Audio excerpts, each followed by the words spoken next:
Today is Wednesday, April 7th, 2021. Je commence cette première leçon à distance en faisant un petit point sur ce sur quoi on est en train de travailler en ce moment. Je vous rappelle qu'on travaille sur de la conjugaison. On avait déjà appris dans l'année la conjugaison du présent simple, donc ça c'est fait. Nous, ce qui nous intéresse en ce moment, c'est la conjugaison qui va nous permettre de parler du passé. Et je vous rappelle que cette conjugaison, ça s'appelle du prétérit. C'est comme ça que ça s'appelle quand on veut parler au passé. D'accord? Une des conjugaisons pour parler au passé.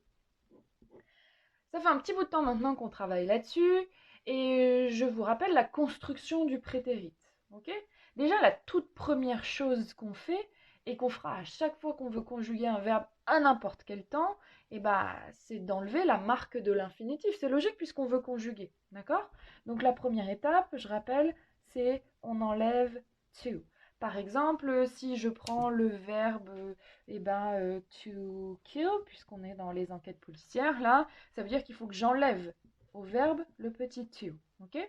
Ensuite, puisque je parle de quelqu'un ou à quelqu'un, on choisit un pronom personnel, d'accord? Ou d'ailleurs un nom propre ou n'importe quoi pour désigner le sujet. Donc ça veut dire que il me restait le verbe kill. Et allez, je rajoute un pronom personnel. Allez, je vais mettre she, d'accord? Troisième personne du singulier au féminin. Et la dernière étape, dans mon chemin mental, là, une fois que j'ai fait ça, je vous rappelle qu'il faut se poser la question. Est-ce que j'ai affaire à un verbe régulier ou à un verbe irrégulier? Si c'est un verbe régulier, si je sais que c'est un verbe régulier, qu'est-ce que je dois faire? Je dois rajouter ed au verbe. Par exemple, j'avais she killed et j'ai plus qu'à rajouter ed, she killed. D'accord? Si ça avait été un verbe irrégulier, par exemple, prenons le verbe, je sais pas moi, tiens, to see, d'accord? Donc, le verbe to see, première étape, j'enlève to. Deuxième étape, je choisis un pronom. Troisième étape, c'est un verbe irrégulier, to see, qui va donner une forme spéciale, d'accord, qu'on est obligé d'apprendre par cœur. Et c'est pour ça que vous avez un tableau à la fin du cahier avec toutes ces formes spéciales. Et la forme spéciale de to see, j'espère que vous vous en souvenez, c'était she, saw, d'accord? Donc dans les deux cas, c'est bien du prétérit, c'est la même conjugaison, sauf qu'on avait des verbes réguliers, il y a une manière de les mettre au prétérit, et des verbes irréguliers avec une autre manière de mettre au prétérit. Mais les deux, ça reste bel et bien du passé. Donc, si je prends cette phrase-là, et que je prends les verbes, mais qu'ils ne sont pas encore conjugués. She, entre parenthèses to see, ça c'est le verbe the robber, and she, le verbe to kill him. Tiens, j'ai mal placé la parenthèse. Le verbe, il est là, d'accord, il n'est pas là. Bon, bref. Je prends ces verbes-là. Je me retrouve face à cette phrase avec deux verbes. Je sais que je dois les mettre au passé, je sais que je dois les mettre au prétérit. Comment est-ce que je vais procéder? Déjà, je respecte pour n'importe quel verbe la première étape, j'enlève to. La deuxième étape, pour n'importe quel verbe, je choisis un pronom personnel, un nom propre, un sujet. Bon, ça tombe bien, ils sont déjà là, puisque c'était la phrase qui était déjà construite.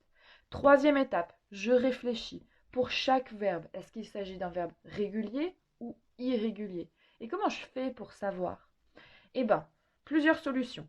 Soit je connais tous mes verbes irréguliers par cœur, je les ai tous appris dans la langue anglaise, donc je sais exactement quand je vois des verbes, lequel appartient au tableau des verbes irréguliers et donc est irrégulier et lequel est régulier. Par exemple, c'est mon cas, moi, professeur d'anglais, j'ai appris tous mes verbes irréguliers en anglais, je savais donc déjà à la base que si je me souviens qu'il est dans le tableau, donc je sais qu'il est irrégulier, je me souviens que kill n'est pas dans le tableau, donc il est régulier. Mais vous, à votre niveau de cinquième, vous ne les avez pas tous appris, vos verbes irréguliers, d'accord? Ça veut dire qu'il faut aller chercher le tableau de verbes irréguliers à la fin du cahier. Ou alors vous allez chercher sur Internet ou dans un manuel d'anglais. Vous allez chercher n'importe où un tableau de verbes irréguliers et vous cherchez dans ce tableau. On a déjà fait cet exercice en classe. Et vous cherchez dans le tableau et vous regardez.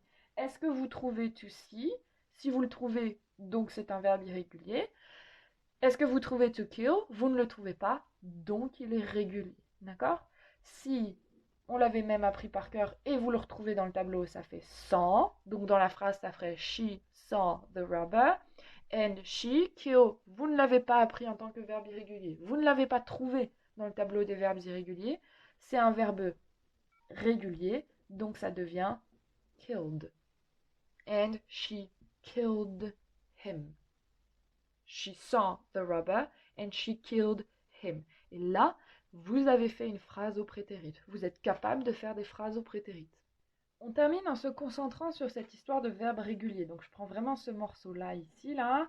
On a dit quand c'était un verbe régulier, il fallait ajouter la terminaison ed. Et d'ailleurs, on a vu comment prononcer cette terminaison ed. D'accord? Il y avait 3 prononciations possibles. Soit t, soit d, soit ed. Et pour aujourd'hui, vous aviez un petit exercice à réaliser justement pour travailler cette prononciation. Dans un premier temps, il fallait mettre chaque verbe à l'infinitif au prétérit, sachant que c'était des verbes réguliers. Donc, il n'y a plus qu'à suivre le chemin mental dont je parlais. Première chose à faire, on enlève to à chaque fois. Il faut enlever to ici, ici, là, là, là et là. D'accord? Ensuite, bon, là, on nous demande juste de mettre au prétérit. On ne demande pas de faire l'étape des pronoms personnels parce qu'on n'est pas dans une phrase. Donc, on passe tout de suite à l'étape de rajouter ed. Donc, par exemple, on rajoute ed ici, ça fait want. Ici, ça fait played. Ici, watched. Ici, killed. Ici, typed. Et ici, snapped. D'accord? Tiens, d'ailleurs, je vais doubler ma consonne P. D'accord? Et on verra plus tard quelles sont les exceptions, quand est-ce qu'il faut doubler la consonne, etc. Aujourd'hui, on se concentre vraiment sur cette histoire de ed. Et alors là, j'avais inversé, c'est-à-dire que j'avais déjà mis au prétérit, il fallait retrouver l'infinitif. Bon, bah, puisque là, on enlevait tout et on ajoutait ed, on fait le chemin inverse. On enlève ed, d'accord? Et on rajoute to, donc ça fait to cook, to stress, très transparent, to investigate, je garde le e à la fin, et c'est tout. Ça, c'est fait. Maintenant, on veut savoir quel son ça va donner à chaque fois, d'accord? Killed, typed, slapped. Ça va pas être le même son pour la terminaison ed. Je rappelle que vous avez une méthode, d'accord? Je vous avais expliqué, je vous avais distribué une leçon sur comment faire pour savoir quel son ça va donner. Allez chercher, mettez la vidéo sur pause, allez chercher dans votre cahier cette fameuse leçon. On a donc walked ici. La méthode, c'est d'aller chercher l'infinitif et de regarder la dernière lettre. En fait, on va même prendre les 2 dernières lettres pour être sûr. Les 2 dernières lettres, c'est LK. Est-ce qu'on a une de ces 2 lettres dans la leçon, dans le tableau que je vous avais donné? Oui, on a la lettre K dans le tableau que je vous avais distribué. Et en face de cette lettre K, on vous dit que si c'est K, le ED va se prononcer en T. D'accord? Ça donnera donc walked avec le son T. Pourquoi? Parce que l'infinitif se termine en K. On prend cooked, on prend les 2 dernières lettres pour être sûr. Tiens, pareil, est-ce qu'on a O ou est-ce qu'on a K dans le tableau que je vous avais distribué? Oui, il y a K. Et on voit qu'en face, ça donne le son T. D'accord? Allez, on essaye d'aller un peu plus vite. Played, on va à l'infinitif. On prend les 2 dernières lettres. Est-ce que ces 2 dernières lettres sont dans le tableau que je vous ai distribué? Non, elles n'y sont pas. Donc ça appartenait, vous savez, à all other endings, toutes les autres terminaisons. La dernière ligne du tableau qui fait que ça va se prononcer en d, played. Je laisse to stress de côté, je vous expliquerai juste après, à la fin de l'exercice. On prend watched, d'accord? Les 2 dernières lettres, CH, est-ce qu'elles sont dans le tableau? Oui. Et on voit qu'en face de CH, ça donne le son T, watched. Killed, les 2 dernières lettres, est-ce que L sont dans le tableau? Non. Donc, ça appartient à la dernière ligne, celle où ça fait de killed. Investigated, on prend les 2 dernières lettres. Est-ce que TE est dans le tableau? Oui. Et ça donne le son id. Investigated. Typed, est-ce que PE est dans le tableau? Oui. Et ça donne le son T. Typed. Slapped, est-ce que A ou P est dans le tableau? Oui. P est dans le tableau et ça donne le son T. Slapped. D'accord? Je reviens sur to stress, d'accord? Alors, si vous suivez un peu la leçon que je vous avais donnée, ça veut dire qu'il fallait prendre les 2 dernières lettres. S, est-ce que S est dans le tableau? Non. Donc, ça appartient à la dernière ligne, celle où normalement ça fait D, d'accord? Sauf que je me suis trompée, c'est une erreur de ma part. Dans le tableau, j'ai oublié une lettre parce qu'en fait, S va donner le son T. c'est ma faute à moi, d'accord? C'est dans le tableau qui n'est pas assez complet. J'ai oublié de dire que la lettre S faisait aussi le son T, d'accord? Donc ça donne bien stressed et pas stressed, d'accord? Stressed, bien. Je termine en vous disant que vous avez la leçon sur Paul Connelly à bien réviser pour la rentrée, d'accord? Vous avez fait beaucoup d'efforts ces dernières semaines pour la mémorisation de ce texte qui est super long. On avait fait plusieurs méthodes de mémorisation, le texte à trous, réécrire plusieurs fois, des fausses récitations de leçons, etc., etc. Ne perdez pas tous vos efforts, essayez de bien entretenir jusqu'à la rentrée parce que vous serez interrogé à l'oral à la rentrée.